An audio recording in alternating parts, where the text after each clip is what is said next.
All right, Eli Tomac, what a night for you. I was looking at the landing of the triple. I was kind of sitting over in that. Looked like Unadilla second moto, the bumps, the ruts. Like, this track was beat. It was very beat. Yeah. That one after the triple, and then it was either last lap or second to last lap over the finish line. Like, I landed in a hole. I almost blew my hand off the bars. Yeah. Because I just landed straight into a big pothole. So it was rough. Yeah. It was just rough. And then plus you had some rocks in there. Nice wheelie in the whoops in the third main. You figured that thing out? So in the beginning, it was unintentional. Okay. Like the second lap that happened, it just hooked up. Yeah. And I just carried it. It just kept eating. Yeah. And then I was like, well, that actually made it really easy. And I did it, like 4 or 5 times, and that was pretty funny. Yeah. When you're coming up with Vince, I mean, we all know Vince, you and Kenny were both like, oh, shit, because he's not jumping everything, and he's casing things and going sideways. Like, are you just waiting? You're just like, I'll let Kenny deal with this? Like, or sort of like, I got to get this dude right now? Well, when I got Vince, I'm like, oh, I got him, and then Kenny just came flying up the whoops in that first moto. Like, oh my gosh. But it was, like that first moto was chaos that way. It was tough to deal with, but it's to be expected, and you just gotta just try to set it up the right way. It's like trying to deal with a porcupine or something. You're like, I don't know what to do. Yeah. It's tough racing them, man, yeah. Obviously, the goal is Anaheim and all of that. How much is that in the back of your mind when you're at this kind of event or going forward? Like, hey, you'd love to win, but you're getting race drops, you're getting gate drops, you're making money. But how much of that even comes to mind when you're racing? Or does it at all? It's going to help me. Okay, yeah. It's going to help me.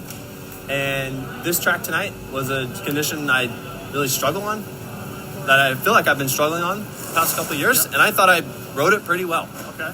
So, straight up, I've been struggling when it gets super sticky and really rutted, and I felt like I was riding good tonight through it. Sure. So that was a big deal for me, and we've done a little bit of testing. So it's nice that the stuff worked in a race environment. I was just talking to Kenny. He's like, hey, I think we have to talk to these guys, organizers, about the amount of time between the races, the amount of time we have prepping on the line. Like, just to tweak a little bit. Like, do you agree, or do you, like, I mean, they'll listen to you guys. Yeah, we need to get a little more dialed in with our voting procedure, but... was it too much racing, or...?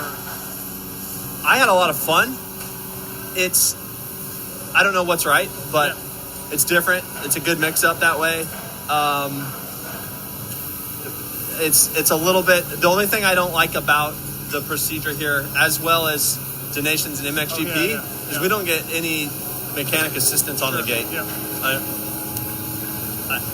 I'm sure my opinion doesn't matter, but it's tough in chaos because whatever. Right. You got something wrong with your goggles, you're trying to set your blocks.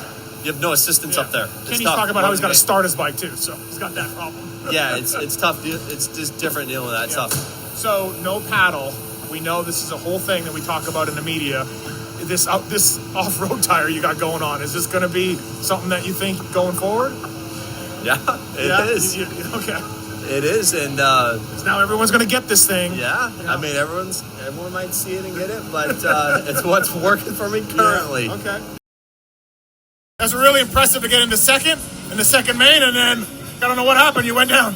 Yeah, I hit this turn on the very inside, and obviously there were so many rocks. So on the takeoff, I hit a pile of little rocks and just lost the rear, and my front end was so tweaked after that. I was so pissed because I was so far back. Got into second, and I'm like, okay, let's bring this one home, and then I pulled that move. So what a bummer. But hey, I'm honestly really glad to get out of here safe. This was a insane dirt bike track. Yeah. I mean, I have never ridden anything like it, just because we had the rocks added to it, you know? Yeah, it looked like it really, that was half the battle, right? Dude, I was praying every lap to just get out of here. I mean, you could not let go on your focus. Very, very sketchy, but again, and then I have to say, Eli is just a step better than me right now, but what an opportunity it is for me to build and get better. I know exactly what to work on, and I'm stoked to have a few weeks' time now, get to work, and I want to get better. I need to get better. So, like I said, he's better than me right now. I totally respect that, but hey, a lot of racing, man. A lot of races. Dude, I think we have we have to do some tweaks, because we literally have 3/4 of the day of not doing anything, and then it's like wide open. You know what I mean? So there's a few things that I didn't like with the little breaks in between. Okay, but me kicking the bike, dude, I was redlining before the board even went sideways because literally we're on the gate. Yeah. Green flag goes, the board goes up. I had no goggle on. My bike wasn't started, so I couldn't get it started. And then it did that lock thing, you know, when you kick it, and it like, dude, I couldn't get it down. So by the time I had my goggle on, had the bike started, the board almost went sideways, and my heart rate was just freaking hanging. So I need to ask them to please, like, hey, let's figure something out. Let's, I don't know, like put the minute board up or something so we can like slowly get ready, but like flag up, board up. I had, you know, I don't have a button to start it. So I don't know, a few minor tweaks would help us a lot. All right, Joey Savatgy, third overall on the night. First of all, crazy track. Like I've made this joke a bunch, so people are going to hear this. But the landing of the triple, when I was looking, it looked like Unadilla's second moto. Like it was gnarly. Like it was not an easy track. For someone who missed all last year, it was a lot to take in. I'll be honest with you. Like 4 gate drops. Dude, the track. Jeez Louise, it deteriorated quick. Yeah. But I think what made it tough, I mean, like, dude, the rhythms were gnarly, but the rocks that were coming out were like made it even harder than it was. But yeah, it was good. I'm definitely I was a distant third for sure, but you know, I believe I can be closer than I was. It's just I need time, dude. Like, I mean, I hate to say that. It sounds like an excuse, but I don't really have that much time on the bike. And, you know, the two guys that beat me have a lot of time on that bike. So, yeah, it was, dude, it was gnarly. I'm not going to lie to you. Yeah. It was like one of those tracks that, like, you can't even get tired. Well, you saw guys just slowing down to stay out of the ruts, or jumping a weird rhythm to stay out of the rut, or just going sideways and hooking a stage left. So, you know, it looked hard. Yeah, it was. Like you said, it's just, it's unpredictable. Yeah. And it's like, as much as you can trust the guy in front of you, you can't at the same time, because sometimes you just catch an edge and it pulls you. So it's, you know, other than the last one, like, I was okay with my riding, but the last one was tough. I just got caught up in the pace, and yeah, it just didn't ride great, to be honest. It was brutal, but Canada, hey, it was country. Yeah, I mean, it kind of reminds me of Toronto almost, just maybe a little rockier. Yeah. Toronto was pretty rutted.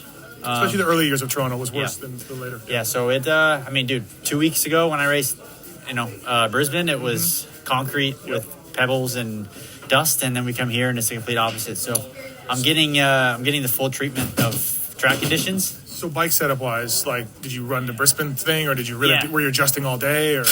We tried to adjust, but to be honest, we have the 2024 forks on, which is an American spec, and then we have the 2025 shock from Australia, because the 25 shock's different, so we can't just can't swap it. So I just like the feel of the 24 forks more.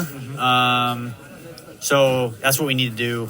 Unfortunately, before next weekend in Wollongong, I think we might get 1 day of riding in, because we fly back, lose a day, land Tuesday, we leave Thursday for press, so hopefully ride Wednesday. But we need to test for sure. Like, overall balance is rear soft.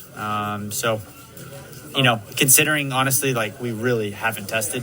The fork is something that I think Max raced with, and then the shock is whatever the guys in Australia built. So it's a Frankenstein per se setup, but I mean, dude, like I said, we're good, but we need to make improvements if we want to be closer. The freeze thing, when you come up to him, it's just like a porcupine. Like, because you can see what he does, and like, he races hard, but then also does some freeze things. But it's really like, when you watch you guys, and even watching Kenny, it's like, I don't know what to do. It's just, dude, it's hard, because like, I know if I run it up the inside of Kenny, or Eli runs up the inside of me, like, there's enough respect there to, like, I don't have to worry about retaliation. Yeah.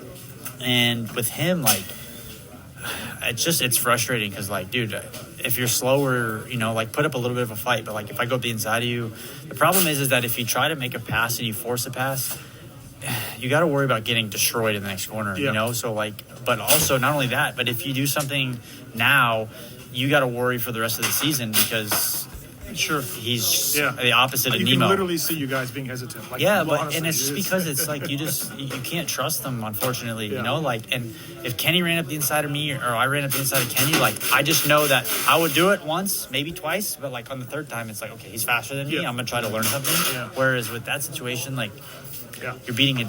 You're trying to talk to a wall, and it's it definitely, you can tell like it's things change. And then if earlier on, if you go back and watch the race, like Tomac will get him right away, and then Kenny loses because he can't. He's waiting, so it's got to be tough. One, like Eli was trying to be patient, and it bit him because Kenny got by him.